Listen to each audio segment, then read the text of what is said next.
அவன் கண்ட கனவு என்ன? எல்லாரும் என்ன வணங்குறாங்க, நான் தான் வந்து உயர்ந்திருக்கான்னு சொன்னான் அப்பா அண்ணன் கிட்ட.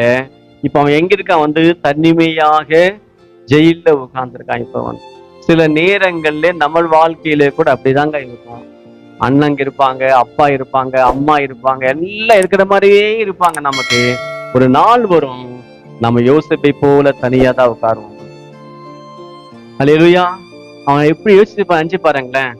வீட்டுல அப்பா அம்மா அண்ணங்க எல்லாரும் கூட சாப்பிட்டவன், எல்லாரும் கூட பேசுறவன், விளையாடுறவன், எனக்கு யாருமே இல்லைங்க. தனியா உட்கார்ந்துருக்கான். அவன் அழுத்து இருப்பான், புலம்பி இருப்பான். ஸ்தோத்திரம். அது சில நேரங்கள்ல சொன்ன யாருக்குமே புரியாது. அந்த அந்த அந்த பாதையிலே கடந்து வரவங்க தான் அந்த அது அந்த கஷ்டம் தெரியும். வந்து உட்கார்ந்துருக்கான். இப்ப ஜெயில உட்கார்ந்துருக்கான். எந்த ஜெயில் அது? அவன் ஊரு கிடையாது, அவங்க மனுஷனும் கிடையாது.